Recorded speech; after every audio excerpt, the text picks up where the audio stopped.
इस कार्यक्रम के निवेदक हैं श्री दिगंबर जैन अमरकंटक क्षेत्रीय विकास समिति, सर्वोदय तीर्थ अमरकंटक।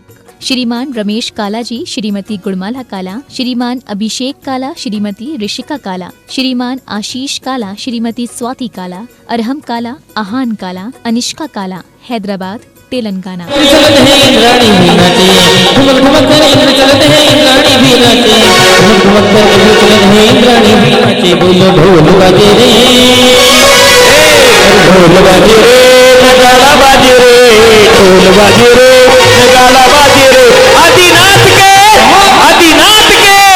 आदिनाथ के दरबार में हम सब नाचे रे, आदिनाथ के दरबार में हम सब नाचे रे।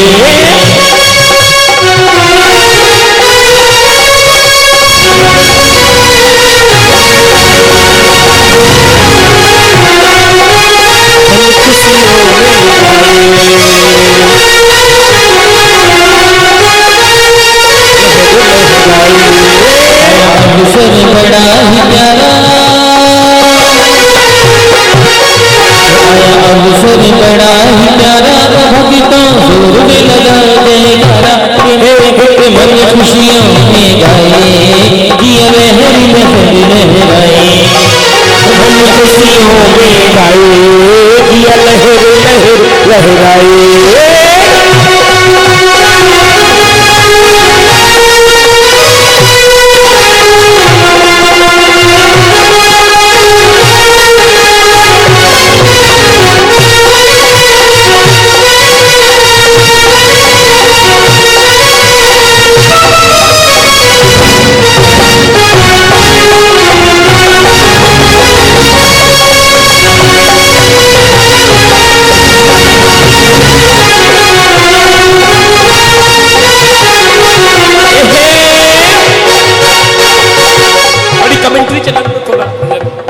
ये पूरा जनमानस जो एक सैलाब की तरह सर्वोदय तीर्थ अमरकंटक में उमड़ पड़ा है। हर मानस के अंदर श्रद्धा है, हर आदमी श्रद्धा सक्त होकर के इस फेरी के कार्यक्रम में सम्मिलित है।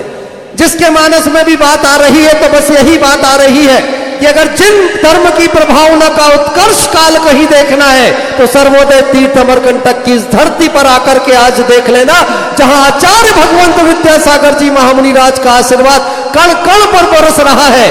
और जिस कार्यक्रम को, जिस प्रतिष्ठा को प्रतिष्ठाचार्य बाल ब्रह्मचारी विनय भैया जी का निर्देशन मिला हो, उस कार्यक्रम की प्रभावना का उत्कर्ष काल अपने आप तय हो जाया करता है, अपने आप निश्चित हो जाया करता है। ये चारों ओर जो विशाल जन समूह हमें दिखाई दे रहा है, ये विशाल जन समुदाय आज अनुमोदना कर रहा है इन दृश्यों की, जो दृश्य इसके नेत्रों में आकर के हम सबकी आत्मा को भी तृप्त कर रहे हैं और धन्य कर रहे हैं हमारी मानव पर्याय को कि हम सारे लोग पंच कल्याणक प्रतिष्ठा महोत्सव के अवसर पर, समापन की बेला पर यहाँ उपस्थित होकर प्रभावना करती हुई इस फेरी के दृश्य को देख पा रहे हैं। इंद्र और इंद्राणी भी हर्षित हैं, सारे लोग आनंदित हैं, सौधर्मेंद्र भक्ति से नृत्य कर रहे हैं, कुबेर भी आनंद से झूम रहे हैं, महायज्ञ नायक भी हर्षित और उल्लसित है और सारे लोग बस भगवान का जयकारा लगाते हुए फेरी में चल रहे हैं, रथों पर बैठे हुए हैं। और सारे लोग इन चारों ओर जहां जहां नजर डालते हैं, जिस ओर दृष्टि डालते हैं, उस ओर हमें यह विशाल जन समुदाय दिखाई देता है। और सर्वोदय तीर्थ अमरकंटक की वो धरती, जिस धरती पर इस विश्व का पहला सहस्त्रकूट चिनालय निर्मित हुआ, जब आचार्य भगवंत विद्यासागर जी महामुनि राज का सानिध्य इस धरती को मिला था, तब पूज्य गुरुदेव के मानस में विचार आया कि अगर किसी सिद्ध क्षेत्र की भूमि पर बने तो ऐसा जिनालय बने जिस जिनालय में एक नहीं, दो नहीं, 100 नहीं, बल्कि 1008 प्रतिमाएं एक साथ विराजमान हो और उन 1008 तीर्थंकर भगवान अरिहंत भगवान की प्रतिमाओं के दर्शन करके हम सारे लोग धन्य हो सके, हम सबका जीवन धन्य हो सके। पूज्य गुरुदेव की प्रेरणा मिली और 20 वर्षों तक अनथक परिश्रम लोगों ने किया। 20 वर्षों तक लोग लगातार यहां श्रमदान करते रहे, गुरुदेव की प्रेरणा मिलती रही और इतना दिव्य और भव्य सहस्त्रकूट बन करके तैयार हुआ, जिसे देखने के बाद लोग ये कहा करते हैं कि इस विश्व की कोई अनुपम कृति अब अगर देखना है तो अमरकंटक की धरती पर जाकर के सहस्त्रकूट जिनालय को एक बार जरूर देख लेना, जहां विराजे हैं एक साथ 1008 अरिहंत भगवान, उनके दर्शन कर लेना। ऐसे सहस्कूट जिनालय की ये प्रतिष्ठा का महोत्सव, और हम सारे लोग जब सहस्कूट के सामने देखते हैं तीर्थंकर आदिनाथ भगवान की वो प्रतिमा हम सबको दिखाई देती है, जो अष्ट धातु से निर्मित की गई। और अष्ट धातु से निर्मित यह प्रतिमा जब यहां पहुंची थी कानपुर से चल करके, जिस रास्ते से इस भारतवर्ष की वो प्रतिमा निकली, हर नगर और ग्राम के लोगों ने हजारों लोगों की उपस्थिति के साथ उस प्रतिमा का अभिनंदन किया था, स्वागत किया था, वंदन किया था। वही प्रतिमा आज प्रतिष्ठित होकर के मुख्य मंदिर में विराजमान हुई है। और एक श्रेय मिला सर्वोदय तीर्थ अमरकंटक की धरती को कि इस विश्व के पद्मासन आदिनाथ भगवान की अष्ट धातु की सबसे बजनी प्रतिमा अगर विराजमान हुई तो अमरकंटक के इस जिनालय में विराजमान हुई। एक नया इतिहास का सृजन आचार्य भगवंत विद्यासागर जी महामुनिराज के आशीर्वाद से हुआ। और हमने इन दिनों में जब प्रतिष्ठाओं को देखा, हम सारे लोग 25 तारीख से आज 1 तारीख की तिथि तक इस अमरकंटक में उपस्थित रहे, और हम सारे लोग देखते रहे कि अगर हम सारे लोग जंगल में मंगल होता हुआ देख रहे हैं, हम सारे लोग देख रहे हैं कि जहां 10-20 घर की जैन आबादी हो वहां जिन धर्म का इतना बड़ा महोत्सव अगर आयोजित हुआ तो पूज्य गुरुदेव के आशीर्वाद से हुआ। और अगर ये प्रतिष्ठा महोत्सव पूर्ण विधि विधान के साथ, पूरी शुद्धि के साथ और पूरी प्रभावना के साथ अगर संपन्न हुआ तो इसका पूरा का पूरा श्रेय प्रतिष्ठाचार्य बाल ब्रह्मचारी विनय भैया जी को जाता है, जिनके मार्गदर्शन में यह पूरा कार्यक्रम यहां पर चलता रहा। हम सारे लोग इस दृश्य को एक एक करके देखते चले, कैसे ये स्वर्ण करत जब चलता है तो हम सारे लोग आनंदित हो जाते हैं। इस भारतवर्ष का ऐसा ये स्वर्ण रथ है जो संयम स्वर्ण महोत्सव के अवसर पर निर्मित हुआ। जब आचार्य भगवंत विद्यासागर जी महामुनिराज का 50वां दीक्षा दिवस संयम स्वर्ण महोत्सव के रूप में पूरे भारतवर्ष में आयोजित हुआ, तब भक्तों के अंदर यह भाव आया कि हमारे गुरुदेव ने तो अनंत कृपा हम सब पर की है, इतने उपकार गुरुदेव के हम सब पर है कि इस जन्म में तो क्या हम कई जन्मों में भी अपने आचार्य भगवंत के उपकारों को चुका नहीं पाएंगे। तब आचार्य भगवंत के संयम स्वर्ण महोत्सव के अवसर पर हम ऐसा क्या उन्हें समर्पित करें।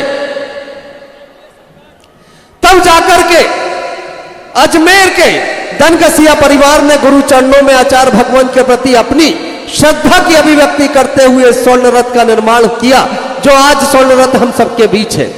हम फेरी के एक दृश्य को देख रहे हैं। मुनिवर श्री प्रसाद सागर जी, मुनिवर श्री चंद्रप्रभु सागर जी, मुनिवर श्री निरामय सागर जी महाराज जी का सानिध्य हम सबको मिला हुआ है और निर्देशन मिल रहा है प्रतिष्ठा महोदधि वाणी भूषण प्रतिष्ठाचार्य बाल ब्रह्मचारी विनय भैया जी का, जिनके मार्गदर्शन में यह पूरा का पूरा कार्यक्रम यहां पर चल रहा है। हम सारे लोग इस बात को निश्चित कर दिया करते हैं, हम सारे लोग जानते हैं कि इस भारतवर्ष में पंच कल्याणक प्रतिष्ठा महोत्सव में सर्वाधिक प्रतिष्ठा कर किन्हीं ने कराई है। और अगर हम किसी को प्रतिष्ठा सम्राट शब्द से उद्घोषित कर सकते हैं तो वो हमारे प्रतिष्ठा महोदधि प्रतिष्ठा सम्राट बाल ब्रह्मचारी विनय भैया जी हैं, जिन्होंने इस भारत में सर्वाधिक प्रतिष्ठाएं कराई है। आज उनका मार्गदर्शन हम सबको मिला हुआ है और ये जुलूस का मार्ग अपने आप में स्वर्ग नगरी जैसा हम सभी को दिखाई दे रहा है। जिस रास्ते पर नजर जा रही है, फेरी के जिस हिस्से को हम देख रहे हैं, जब हम इन इंद्राणियों के समूह को देखते हैं, मुकुटबद्ध इंद्राणी जब हम सबको चलते हुए दिखाई देते हैं तो ऐसा लगता है जैसे साक्षात स्वर्ग से इंद्र आकर के आज इस फेरी में हम सबके साथ सम्मिलित हो गए हो। ये दृश्य बड़ा मनोहारी है हम सबके लिए। हम देख रहे हैं कि कितनी बड़ी संख्या में इंद्र नाड़ी एक साथ ही चल रहे हैं, जिन्होंने लगातार 25 तारीख से यहां तक इस प्रतिष्ठा में सम्मिलित होकर के पुण्यार्जन भी किया है। ये सभी इंद्र नाड़ियों का समूह क्रमशः पंक्तिबद्ध होकर के चलता हुआ दिखाई दे रहा है। इसी क्रम में हम सबको ये स्वर्ण रथ भी दिखाई दे रहा है, जिस स्वर्ण रथ पर सौधर्म इंद्र स्वयं विराजमान है। वही रजत का रथ भी हम सबको दिखाई दे रहा है, जो अशोकनगर से हम सभी के बीच आया हुआ है। इस रजत के रथ पर हम सबको कुबेर महाराज विराजमान दिखाई दे रहे हैं। तीसरे नंबर पर रहली पटनागंज का यह रथ हम सभी के बीच है, जिस रथ में महायज्ञ नायक, विधि नायक आदि बैठ करके चल रहे हैं। अतिशय क्षेत्र बाड़ी का रथ उसके बाद हमें इस क्रम में दिखाई दे रहा है, जिसमें प्रथम यज्ञ नायक और ब्रह्मेंद्रादि इंद्र बैठे हुए हैं। रहली पटनागंज का दूसरा रथ भी इसी क्रम में सम्मिलित है, जिसमें यज्ञ नायक और महामंडलेश्वर हम सबको दिखाई दे रहे हैं और साथ ही साथ ये सभी इंद्रनाड़ी पंक्तिबद्ध होकर के क्रम से चलते हुए हम सभी को दिखाई दे रहे हैं। हर कंठ से बस एक ही आवाज आ रही है, हर आदमी तीर्थंकर भगवान का जयकारा बोल रहा है। जो भी इस दृश्य को देख रहा है वो सारे के सारे लोग जय जय गुरुदेव के नारे लगा रहे हैं। जिस कंठ से भी आवाज निकल रही है आचार्य भगवंत विद्यासागर जी महामुनि राज का जयकारा निकल रहा है। और हम सारे लोग जब देखते हैं इस दृश्य को तो गुरुदेव के प्रति श्रद्धा उन्नत हो जाते हैं कि ऐसे आचार्य भगवंत के प्रभावना काल में जन्म लेने का अवसर हम सबको मिला, जिनकी साधना, जिनकी चर्या इतनी उत्कृष्ट है कि जिन्हें हम धरती का देवता कहा करते हैं। जिन आचार्य भगवंत के दर्शन करके हमें बस यही लगता है कि हम इस धरती पर पंचम काल में भी अगर किसी संत के दर्शन कर रहे हैं, आचार्य भगवंत के दर्शन कर रहे हैं, तो ये हमें संत नहीं बल्कि साक्षात अरिहंत जैसे दिखाई देते हैं। ऐसे आचार्य भगवंत के दर्शनों का सौभाग्य हम सभी को मिल रहा है। गुरुदेव की कृपा की बारिश तो इतनी बड़ी है, जब हथकरघा को हम सारे लोग देखते हैं, गुरुदेव ने स्वावलंबन की इतनी बड़ी परंपरा चालू कर दी कि उन क्षेत्रों तक स्वावलंबन के माध्यम से हथकरघा पहुंचा। जिन ग्रामीण क्षेत्रों में रहने वाले लोगों के पास रोजगार नहीं था, उनके गांवों में हथकरघा स्थापित करके आचार्य श्री जी ने उन ग्रामीण लोगों पर कृपा की और उन्हें रोजगार प्रदान किया। और साथ ही हम सबको मिले अहिंसक वस्त्र, जिन्हें पहन करके अब हम मंदिरों में, जिनालयों में भी जाकर के इस भाव के साथ भगवान की पूजन कर सकते हैं कि हम सारे लोगों ने वस्त्र पहने तो अहिंसक वस्त्र पहने। हमारी पूजन का धोती दुपट्टा भी अगर अहिंसक बना तो आचार्य भगवंत विद्यासागर जी महामुनि राज के कारण बना। इन्हीं हथकरघा के माध्यम से हमें वो धोती दुपट्टा उपलब्ध हुए। वहीं जब सागर की जेल को हम देखते हैं, मथुरा की जेल को देखते हैं, जिन जेल में बंद कैदियों को रोजगार अगर मिला तो पूज्य गुरुदेव के आशीर्वाद से और हथकरघा के माध्यम से रोजगार मिला। जेल में बंद रहने वाले कैदियों के परिवारों का भरण पोषण भी अगर संभव हो सका तो यह आचार्य भगवंत के कारण हो सका। सहपरा का वो हथकरघा हो, चाहे अपनापन हथकरघा हो, श्रमदान हथकरघा हो, और साथ ही साथ कारो पानी का वो हथकरघा हो, ये सारी की सारी चीजें, जितनी चीजें हम देख रही है गुरुदेव की कृपा से है। वही हम जब पूर्णायु आयुर्वेद चिकित्सालय एवं अनुसंधान विद्यापीठ को देखते हैं, आयुर्वेद के माध्यम से इस पूरे विश्व को निरोगी बनाने के संकल्प के साथ अगर कोई संस्थान काम कर रहा है तो पूर्णायु आयुर्वेद चिकित्सालय एवं अनुसंधान विद्यापीठ ये काम कर रहा है। पूज्य गुरुदेव की प्रेरणा से ऐसे वैद्य और ऐसे चिकित्सक वहां पर हैं जो नाड़ी देख करके परामर्श देने की उस प्राचीन परंपरा को जीवंत करके आपको शुद्ध औषधियों के माध्यम से निरोगी जीवन जीने की ओर उद्यत कर रहे हैं। और साथ ही साथ पूर्णायु आयुर्वेद चिकित्सालय के साथ एक महाविद्यालय, मेडिकल कॉलेज भी वहां पर संचालित है, जहां हमारे घर की छात्राएं प्रवेश प्राप्त करके चिकित्सक बन करके अपनी सेवाएं देने के लिए तैयार हो रही है। प्रतिभा स्थली ज्ञानोदय विद्यापीठ का जब वो क्रम प्रारंभ हुआ, संस्कार धानी जबलपुर से प्रारंभ हुआ, रामटेक पहुंचा, डोंगरगढ़ पहुंचा, साथ ही साथ बढ़ते बढ़ते ये 5 स्थानों पर प्रतिभा स्थली ज्ञानोदय विद्यापीठ की स्थापना हुई, जहां संस्कारवान पीढ़ी के लिए शिक्षा के साथ साथ संस्कार देने का काम किया जा रहा है। ये प्रतिभा स्थली ज्ञानोदय विद्यापीठ शिक्षा के क्षेत्र का इतना बड़ा प्रकल्प बन चुका है कि भारतवर्ष के कोने कोने में प्रतिभा स्थली ज्ञानोदय विद्यापीठ के नाम की गूंज है। ये सब कुछ आचार्य भगवंत विद्यासागर जी महामुनि राज के कारण संभव हो सका।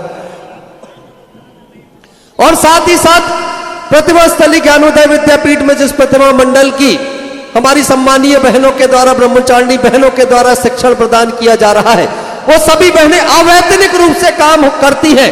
उच्च शिक्षित होकर के आने वाली पीढ़ी को संस्कारित करने का काम, सुशिक्षित करने का काम प्रतिभा मंडल की बहनें किया करती हैं। एक फेरी पूर्ण हो चुकी है और ये 2वीं फेरी प्रारंभ होती हुई।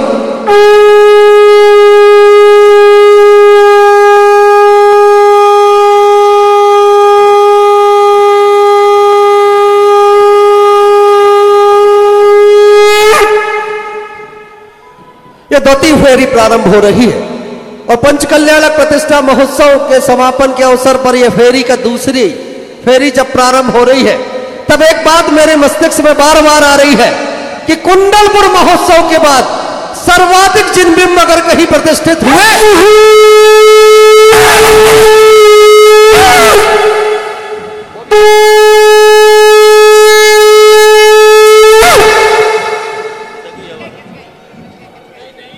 पूरी निकल गई।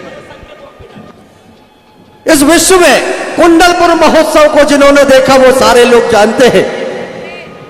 कुंडलपुर महोत्सव ने प्रभावना का वो प्रतिमान स्थापित कर दिया कि युगों युगों तक अब कुंडलपुर जैसा महोत्सव इस धरती पर होना असंभव है।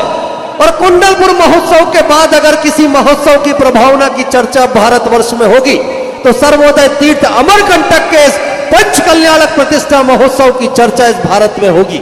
और सबसे बड़ा कारण उसका यह भी कि अगर सर्वाधिक जिनबिंब कुंडलपुर महोत्सव में प्रतिष्ठित हुए तो उसके बाद अगर सर्वाधिक संख्या में कहीं जिनबिंब की प्रतिष्ठा हुई तो सर्वोदय तीर्थ अमरकंटक की धरती पर इन जिनबिंबों की प्रतिष्ठा हुई।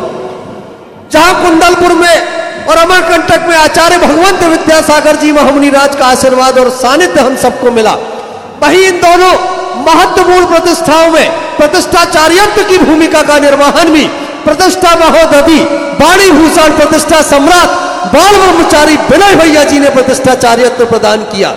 और उसके चलते ये प्रतिष्ठा अपने स्वर्ण शिखरों तक प्रभावना के साथ पहुंची।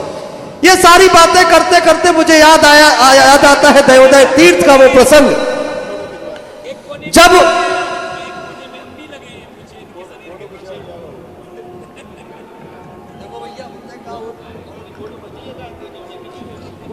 दयोदय तीर्थ की चर्चा हम सभी लोग करें। आचार्य भगवंत की अगर कृपा बरसी तो सिर्फ हम मानव पर्याय के लोगों पर नहीं बरसी बल्कि साथ ही उनकी कृपा हुई तो उन मूक पशुओं पर भी हुई, उन मूक प्राणियों पर भी आचार्य भगवंत विद्यासागर जी महामुनि राज की कृपा हुई। और गौवंश की सुरक्षा के लिए आचार्य भगवंत ने इस भारतवर्ष की अहिंसा प्रेमी समाज को निर्देशित किया कि अब यह बीड़ा पूरे भारतवर्ष की अहिंसा प्रेमी समाज को उठाना होगा और हम सारे लोगों को आगे आकर के गौशालाओं का निर्माण करना होगा और गौवंश की सुरक्षा के लिए प्राणपण से हम सबको जुड़ना होगा। जिसके चलते सबसे पहली दयोदय तीर्थ नाम से गौशाला स्थापित हुई तो संस्कार धानी जबलपुर की धरती दिलवारा घाट की धरती पर प्रथम गौशाला का निर्माण किया गया। और उसके बाद यह क्रम जब बढ़ा तो मध्य प्रदेश के अनेक नगर ग्राम शहरों में दयोदय तीर्थ गौशालाएं स्थापित हुई। फिर इन प्रांतों की सीमाओं को पार करते हुए आगे बढ़ते बढ़ते भारतवर्ष के प्रत्येक प्रांत में दयोदय तीर्थ गौशालाओं का निर्माण किया गया। और आज शताधिक गौशालाएं इस भारतवर्ष में दयोदय के नाम से संचालित है, जिसमें एक दो हजारों नहीं बल्कि लाखों लाख गौवंश सुरक्षित और संवर्धित है। वही आचार्य भगवंत के आशीर्वाद से संपूर्ण दयोदय गौशालाओं की मातृ संस्था को भी आशीर्वाद प्रदान किया गया, जिसे नाम दिया गया दयोदय महासंघ। और इस दयोदय महासंघ ने पश्चिम बंगाल की बॉर्डर में पहुंच करके अवैध तरीके से गौवंश की तस्करी पर प्रतिबंध लगाने के लिए एक अभियान छेड़ा और हजारों हजार गौवंश को पश्चिम बंगाल की सीमाओं पर जाकर के सुरक्षित करने का, उनके जीवन को बचाने का प्रयास किया। और जिसके चलते आज भी 14,000 से अधिक गौवंश पश्चिम बंगाल की सीमा में दयोदय महासंघ के माध्यम से सुरक्षित किया गया। ये सब कुछ अगर इस भारतवर्ष की धरती पर संभव हुआ तो आचार्य भगवंत गुरुदेव श्री 108 विद्यासागर जी महामुनि राज की प्रेरणा से हुआ। हम सारे लोग जब इस फेरी के इस क्रम को देख रहे हैं, मुनिवर श्री प्रसाद सागर जी, मुनिवर श्री चंद्रप्रभु सागर जी, मुनिवर श्री निरामय सागर जी महाराज श्री हम सबको शुभाशीष प्रदान कर रहे हैं। एक और मुनिवर श्री प्रसाद सागर जी महाराज के मुख पर मंद मंद मुस्कान है। मुनिवर श्री चंद्रप्रभु सागर जी अपने नेत्रों से निहार करके हम सबको आशीर्वाद दे रहे हैं। वही मुनिवर श्री निरामय सागर जी महाराज जी का हाथ हम सबके लिए आशीष की मुद्रा में बार बार उठ रहा है। इन सभी मुनिराजों के चरणों में बारंबार नमन और नमोस्तु हम सभी लोग निवेदित कर रहे हैं। हम सबका ये सौभाग्य कि हम उस धरती पर हम सारे लोगों ने जन्म लिया है। और उससे बड़ा सौभाग्य कि उस समय में इस धरती पर हम सबका जन्म हुआ जिस समय आचार्य भगवंत विद्यासागर जी महामुनि राज का प्रभावना काल इस भारतवर्ष में चल रहा हो। उस समय हम सारे लोग इस धरती पर तीर्थंकर भगवान की वंदना कर रहे हैं। उस समय हम सारे लोग पंचकल्याणक प्रतिष्ठा महोत्सव में पात्र बनकर के पुण्यार्जन कर रहे हैं। उस समय हम सारे लोग इन पंचकल्याणक प्रतिष्ठा महोत्सव की प्रभावनाकारी इस फेरी को देख करके धन्य हो रहे।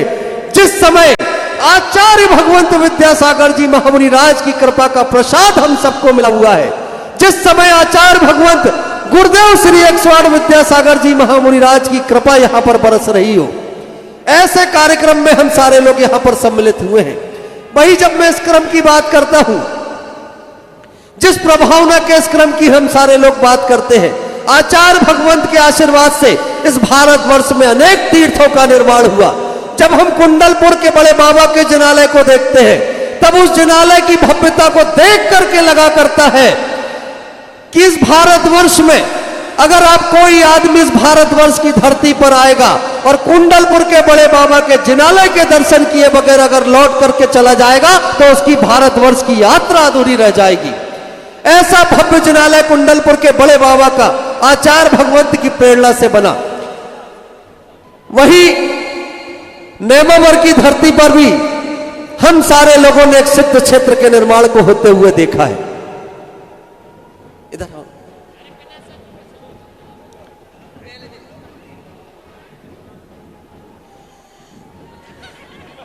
नेमावर की धरती पर सिद्धोदय सिद्ध क्षेत्र का निर्माण हुआ और उस सिद्धोदय सिद्ध क्षेत्र की धरती पर पाषाण के इतने बड़े बड़े जिनालय बने, जो जिनालय 1-2 वर्षों तक नहीं बल्कि हजारों हजार वर्ष तक जिन धर्म की पताका को फहराते रहेंगे, जिन संस्कृति को सुरक्षित करते रहेंगे। वही रामटेक में जब हम पहुंचते हैं, जहां आचार्य भगवंत के आशीर्वाद से उस तीर्थ पर भी सहस्त्रों वर्षों के लिए पाषाण के बड़े बड़े जिनालय तीर्थ के रूप में निर्मित किए गए और वहां भी जिन बिंब स्थापित हुए तो अष्ट धातु के जिन बिंब स्थापित हुए।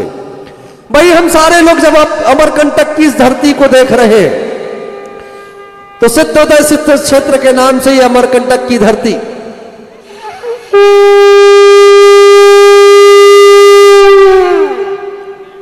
सिद्धोदय सिद्ध क्षेत्र अमरकंटक की इस धरती पर भी इस विश्व का पहला सहस्कूट जिनालय निर्मित हुआ और वही भगवान आदिनाथ का वो बड़ा जिनालय भी यहां निर्मित हुआ, जो एक तीर्थ क्षेत्र के रूप में अब विकसित हो चुका है। भाई जब हम देखते हैं गुरुदेव की कृपा और अनुकंपा से कहां कहां कितने क्षेत्रों का निर्माण चल रहा है, तब शीतल धाम विदिशा भी हम सबको याद आता है।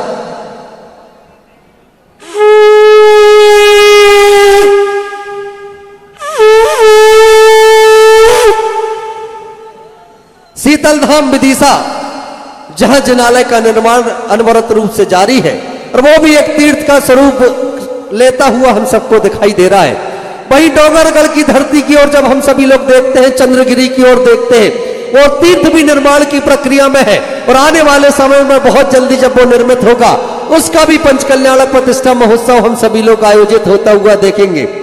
वही सागर में वो विशाल जिनालय जो एक तीर्थ के रूप में विकसित हो रहे हैं, भोपाल हबीबगंज के वो जिनालय जो एक तीर्थ के रूप में विकसित होते हुए हम सारे लोग देख रहे हैं और आने वाले समय में जबलपुर तिलवारा घाट में भी हम सभी लोग जिनालय के निर्माण को देखेंगे। रहली पटनागंज एक तीर्थ के रूप में एक पाषाण के दिव्य और भव्य जिनालयों के साथ लगभग विकसित हो चुका है। हम सारे लोग आने वाले समय में इस बात के साक्षी बनेंगे कि ये सारे तीर्थ जब पूर्ण रूप में विकसित होंगे, पूज्य गुरुदेव की अनुकंपा और कृपा से जब हम सारे लोग इन तीर्थों के विकास को देखेंगे, तब जाकर के लगेगा कि इस सदी के महानतम संत आचार्य भगवंत विद्यासागर जी महामुनि राज ने संपूर्ण मानव सभ्यता पर कितना परम उपकार किया, पूज्य गुरुदेव की कितनी कृपा इस मानव सभ्यता पर हुई। धन्य हो गई है मानव समाज जो बारंबार गुरु चरणों में नमन करके उनके उपकारों का बारंबार स्मरण कर रही है। भाई हम सारे लोगों को इस बात की भी जानकारी है, चाहे नेमावरा का पंचकल्याणक हो, चाहे रामटेक का पंचकल्याणक हो, चाहे कुंडलपुर का पंचकल्याणक हो, चाहे वर्तमान में सर्वोदय तीर्थ अमरकंटक का पंचकल्याणक हो, इन सारे पंचकल्याणक प्रतिष्ठा महोत्सव को प्रतिष्ठाचार्यत्व प्रदान किया प्रतिष्ठा महोदधि, प्रतिष्ठा सम्राट वाणी भूषण बाल ब्रह्मचारी विनय भैया जी ने। हम सारे लोग उनके प्रति भी अनुग्रह के भावों से भरे हैं, जो लगातार अनथक परिश्रम और श्रम करके इन प्रतिष्ठाओं को प्रभावना के साथ संपन्न कराते हैं, पूरी विधि विधान के साथ संपन्न कराते हैं। और ये फेरी का क्रम आप सभी के बीच आपके सामने है।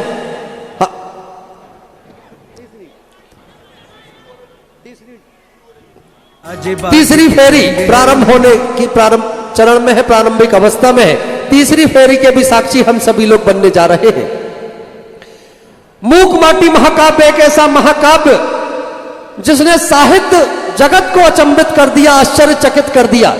जब आचार्य भगवंत विद्यासागर जी महामुनिराज के हस्त कमलों से एक महाकाव्य सृजित हुआ और यह महाकाव्य जब बड़े बड़े साहित्य विशारदों के हाथ में गया, साहित्यकारों के हाथ में गया, तब जाकर के उन साहित्यकारों ने इस महाकाव्य के एक एक पन्ने को जब पढ़ा, तब जाकर के वो सारे लोग भी आचार्य भगवंत के चरणों में श्रद्धावनत हो गए।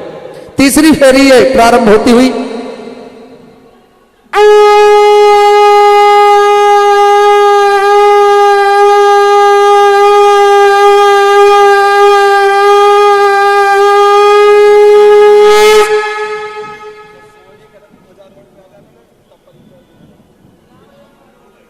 ये है मंगल यात्रा और ये तीसरी फेरी प्रारंभ होती हुई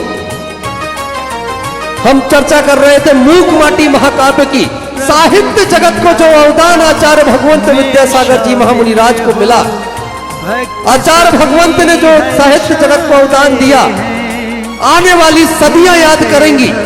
क्योंकि जब मूक माटी महाकाव्य लिखा गया और जब इतिहासकारों ने, साहित्यकारों ने और जितने बुद्धिजीवी हैं सारे लोगों ने उसको पढ़ा, क्योंकि इसे पढ़ने वाले साहित्य जगत के लोग तो रहे ही रहे, साथ ही बुद्धिजीवी हर वर्ग ने भी मूक माटी महाकाव्य को पढ़ा। और साहित्यकारों ने जब मूक माटी पर समीक्षा लिखी तो एक दो नहीं बल्कि हजारों हजार समीक्षाएं मूक माटी महाकाव्य पर लिखी गई। तकरीबन 2500 से अधिक समीक्षाएं जो कि 3 खंडों में प्रकाशित होकर के भी हम सबके बीच आ चुकी है। इसके अतिरिक्त हजारों वो समीक्षाएं जो प्रकाशित तो नहीं हुई, लेकिन वो समीक्षाएं भी इतिहास साहित्यकारों ने लिख करके प्रदान की। ये सब कुछ आचार्य भगवंत का अवदान है, आचार्य भगवंत की देन है साहित्य जगत को।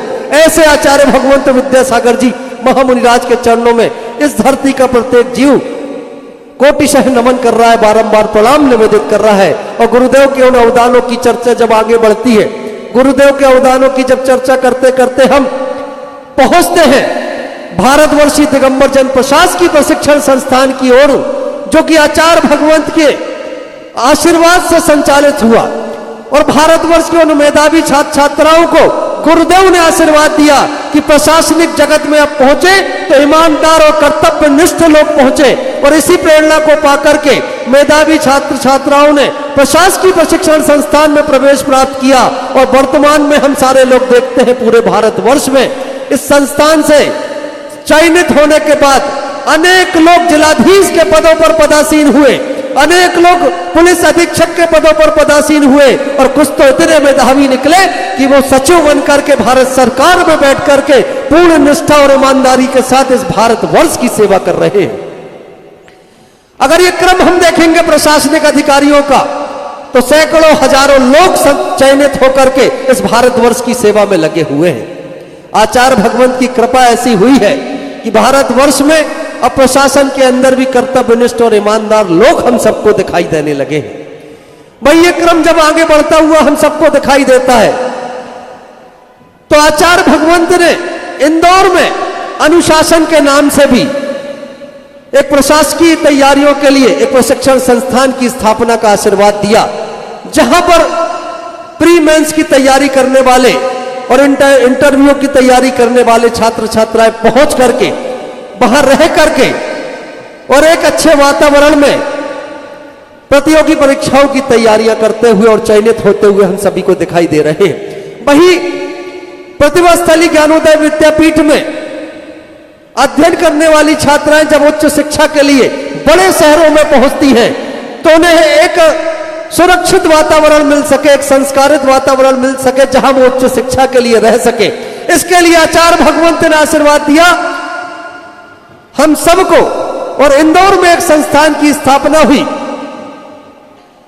उस संस्थान में उच्च शिक्षा के लिए अध्ययनरत रहने वाली छात्राओं के लिए छात्रावास भी उपलब्ध हुआ, एक अच्छा वातावरण उपलब्ध हुआ। संस्कार धानी जबलपुर में एक ऐसे छात्रावास का निर्माण पूर्ण हो चुका है जो गुरुदेव की प्रेरणा से हुआ, जहां आने वाले समय में आसपास के ग्रामीण क्षेत्रों से लोग आकर के, छात्र और छात्राएं आकर के, मुख्य रूप से छात्राएं वहां रहेंगी, छात्राएं आकर के उस छात्रावास में रहेंगी और वो भी उच्च शिक्षा को प्राप्त करेंगी। ये सब कुछ शिक्षा जगत की क्रांति अगर हम सबको दिखाई दे रही है तो ये गुरुदेव की प्रेरणा से दिखाई दे रही है। गुरुदेव के अवदानों की चर्चाएं जब आगे बढ़ती हैं, हमने साहित्य जगत की चर्चा की, हमने चिकित्सा जगत की चर्चा की, हमने शिक्षा जगत की चर्चा की, हमने जैन संस्कृति के संरक्षण संवर्धन की बात की, हमने बात की गौवंश की सुरक्षा की। इन सारे क्षेत्रों को गुरुदेव की प्रेरणा मिली और अवदान इस भारतवर्ष की धरती को गुरुदेव की कृपा से मिले। वही इस भारतवर्ष को एक विकसित भारत बनाने के लिए, एक स्वर्णिम भारत बनाने के लिए आचार्य भगवंत की प्रेरणा सतत रूप से हम सबको मिलती रही है। गुरुदेव की कृपा से एक अभियान प्रारंभ हुआ कि हमको भारत को एक उन्नत राष्ट्र बनाना है। सबसे पहले तो गुरुदेव ने इस भारत को इंडिया नहीं भारत बोलो अभियान से जोड़ा और इस भारतवर्ष में हर व्यक्ति के मानस में इस विचार को पहुंचाया कि हम अपने जड़ों तक पहुंचे और जड़ों तक पहुंचना है तो भारत को पुनः भारत बनाना होगा और गुलामी का प्रतीक वो इंडिया नाम हम सबको अपने मानस से ही हटाना होगा। भारत अब सिर्फ भारत के रूप में जाना जाए, भारत अब सिर्फ भारत के रूप में पहचाना जाए। ये अभियान भी लगातार जोरों से जारी है और बहुत जल्दी आचार्य भगवंत की प्रेरणा से ये काम भी होने वाला है, जब सरकारी दस्तावेजों में भी इंडिया का नाम इंडिया से हट करके अब पुनः भारत के रूप में दर्ज होने वाला है। यह क्रम लगातार जारी है।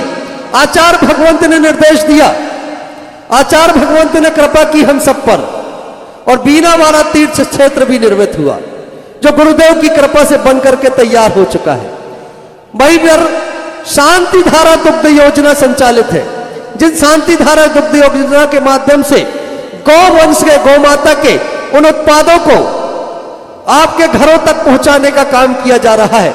इस भारतवर्ष में अगर स्वास्थ्य के लिए सबसे बड़ी समस्या है कि शुद्ध उत्पाद हम सबके घरों तक नहीं पहुंच पा रहे, जिसके चलते हर घर में बीमारियों ने घर बना लिया, तब गुरुदेव की दृष्टि गई। गुरुदेव ने अपनी करुणा दृष्टि से इस मानव समाज को निरोगी बनाने के लिए प्रेरणा प्रदान की और शांति धारा दुग्ध योजना के माध्यम से गौ उत्पादों को की एक शुद्ध परंपरा प्रारंभ हुई, जिसके माध्यम से आपके घरों तक अब शुद्ध घी भी पहुंच पाता है।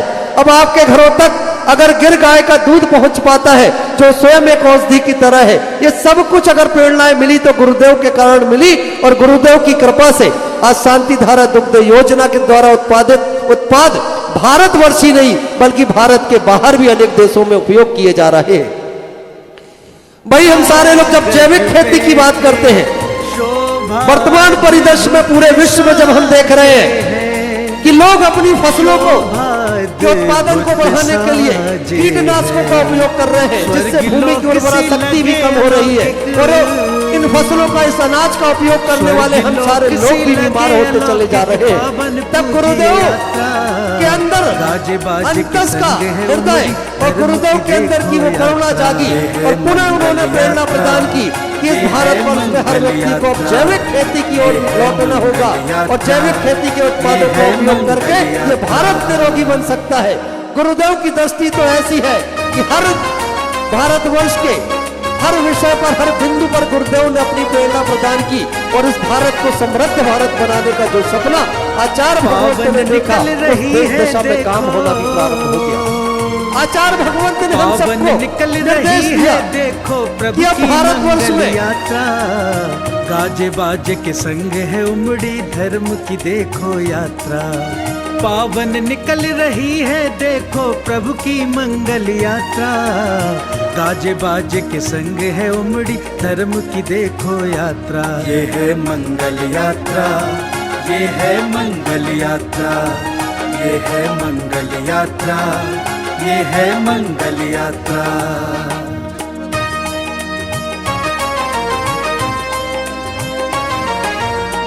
प्रभु की यात्रा में शामिल हो भक्त सभी हर्षाए हैं, हृदय भक्ति मन में बसा कर भाव के मोती लाए हैं, भाव के मोती लाए हैं, बसा लिया है मन में सबने,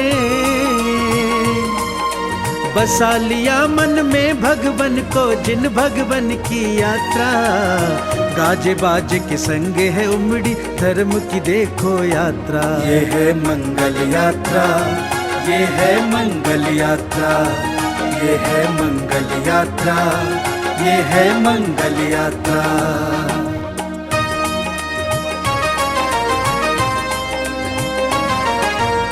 सो धर्म सनत सौहार्द इंद्र सब, रथ पर भव्य विराजे हैं।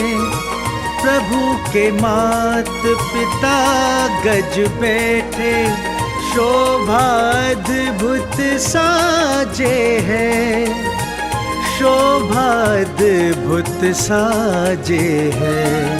स्वर्ग लोक से लगे अलौकिक, स्वर्ग लोक से लगे अलौकिक, पावन पूज्य यात्रा।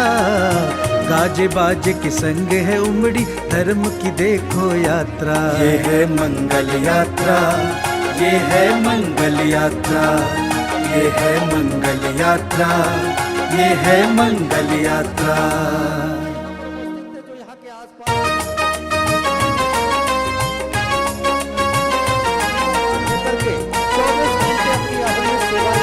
करते रहे। इन प्रतिष्ठाओं के बीच में अगर एक प्रश्न किसी से पूछा जाए कि भारतवर्ष में अनेक स्थानों पर पंचकल्याणक प्रतिष्ठा महोत्सव होते हैं, भारतवर्ष में बहुत से शहरों में प्रतिष्ठाएं होती हैं, लेकिन सर्वाधिक जिन बिंब जिन प्रतिष्ठाओं में हुए स्थापित हुए हो, और इस भारतवर्ष में सर्वाधिक जिन बिंबों की प्रतिष्ठा करने वाले प्रतिष्ठाचार्य जी का नाम अगर कहीं पूछा जाए तो हर व्यक्ति के कंठ से एक ही आवाज आएगी कि इस भारतवर्ष में सर्वाधिक जिन बिंबों की प्रतिष्ठा कराने वाले अगर कोई प्रतिष्ठाचार्य है तो प्रतिष्ठा महोदधि, प्रतिष्ठा सम्राट बाल ब्रह्मचारी विनय भैया जी हैं, जिनका प्रतिष्ठाचार्यत्व सर्वोदय तीर्थ अमरकंटक के इस पंचकल्याणक प्रतिष्ठा महोत्सव में भी हम सबको मिला हुआ है। वही दृश्य हम सबको दिखाई दे रहे हैं। मुनिवर श्री प्रसाद सागर जी महाराज श्री, मुनिवर श्री चंद्रब्रह्म सागर जी महाराज श्री, मुनिवर श्री निरामय सागर जी महाराज श्री इस नगर, इस फेरी को अपना सानिध्य प्रदान कर रहे हैं और इस नगर में आए हुए हर श्रद्धालु को अपना शुभाशीष प्रदान कर रहे हैं। हर व्यक्ति करवत हाथों से आचार्य भगवंत विद्यासागर जी महामुनिराज को नमन कर रहा है।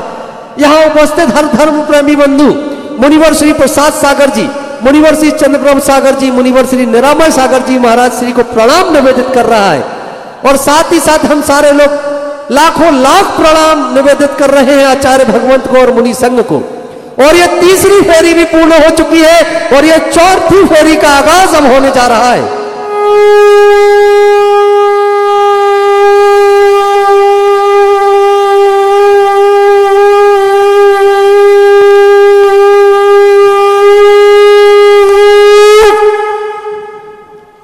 हथकरघा कहने के स्टॉल आपको इस परिसर के आसपास दिखाई दे रहे होंगे, जहां हथकरघा के माध्यम से निर्मित वस्त्र विक्रय के लिए यहां उपलब्ध है। सक्रिय सम्यक दर्शन के नाम से स्थापित संस्था जो इन हथकरघाओं के मात्र संस्था के रूप में स्थापित है, हमारे रौनक भैया भी यहीं उपस्थित थे और वो भी हथकरघा में अपनी सेवाएं लगातार प्रदान कर रहे हैं। इस पंचकल्याणक प्रतिष्ठा महोत्सव की व्यापक तैयारियों की जब हम चर्चा करते हैं कि मात्र 10 दिनों के अंतराल में इस पंचकल्याणक प्रतिष्ठा महोत्सव की तैयारियां जब हुई, ये पंडाल निर्मित हुए, ये टेंट निर्मित हुए, इस भूमि पर 10 दिनों में ऐसा कौन सा चमत्कार हुआ कि 10 दिन में वो तैयारियां हो गई जो महीनों में होना संभव नहीं थी। तब जाकर के पता चलता है कि ये सब कुछ भी अगर संभव हो सका है तो पूज्य गुरुदेव की अनुकंपा से संभव हो सका है। ये सब कुछ संभव हो सका है तो मुनि संघ के आशीर्वाद से संभव हो सका है। ये सब कुछ अगर संभव हुआ है तो प्रतिष्ठाचार्य बाल ब्रह्मचारी विनय भैया जी के निर्देशन के कारण संभव हो सका है। वही जो कार्यकर्ता यहाँ खड़े रह करके 10 दिनों तक विषम परिस्थितियों में भी अपनी सेवाएं प्रदान करते रहे, इस पूरे परिसर को निर्मित कराते रहे। संस्कारधानी जबलपुर के अशोक जैन चावल वाले और उनकी टीम, और साथ ही रायपुर के हमारे टिप्पू भैया और उनके साथी, इन सभी लोगों ने मिलकर के इस पूरे परिसर को यह स्वरूप प्रदान किया, जिसके उनके साथ ही रहे राय सेठ चंद्र कुमार जी। इन सभी लोगों ने इन तैयारियों को लगातार 10 दिनों में अपने श्रम के माध्यम से मूर्त रूप प्रदान किया। तब कहीं जाकर के अयोध्या नगरी की तरह सजा हुआ यह पंचकल्याणक प्रतिष्ठा महोत्सव का पंडाल हम सबको दिखाई दे रहा है। सागर के हमारे पप्पू भैया, पप्पू पड़ा जी, जिन्होंने इस पंडाल को इतना व्यवस्थित तैयार करने के लिए अपनी सेवा यहां पर प्रदान की, इन सारे लोगों की टीम यहां पर रही। और छत्तीसगढ़ के अनेक नगर ग्राम से आए हुए हमारे कार्यकर्ता, चाहे वो बुढ़ार के कार्यकर्ता हो, बुढ़ार का नवयुवक मंडल हो, बुढ़ार का बालिका मंडल हो, मनेन्द्रगढ़ से हमारे युवा साथी हो, शहडोल के हमारे साथी हो, चाहे चिरमरी, चाहे वो अभी आप देख रहे थे मध्य प्रदेश के अनूपपुर में स्थित सर्वोदय तीर्थ क्षेत्र अमरकंटक में परम पूज्य संत शिरोमणि आचार्य श्री 108 विद्यासागर जी महाराज सत्संग के पावन सानिध्य में चल रहे भव्य पंच कल्याणक महाप्रतिष्ठा महामहोत्सव का विशेष प्रसारण। आज महोत्सव में बाल ब्रह्मचारी विनय भैया जी के निर्देशन में भगवान का मोक्ष कल्याणक मनाया गया, साथ ही भगवान की फेरी भी निकाली गई। आज के विशेष प्रसारण में बस इतना ही। अब समय है आपसे विदा लेने का। कल फिर उपस्थित होंगे, तब तक के लिए दीजिए मुझे आज्ञा और आप देखते रहिए जिनवाड़ी चैनल। जय श्री। इस कार्यक्रम के निवेदक थे श्री दिगंबर जैन अमरकंटक क्षेत्रीय विकास समिति, सर्वोदय तीर्थ अमरकंटक। श्रीमान रमेश काला जी, श्रीमती गुड़माला काला, श्रीमान अभिषेक काला, श्रीमती ऋषिका काला, श्रीमान आशीष काला, श्रीमती स्वाति काला, अरहम काला, आहान काला, अनिष्का काला, हैदराबाद, तेलंगाना।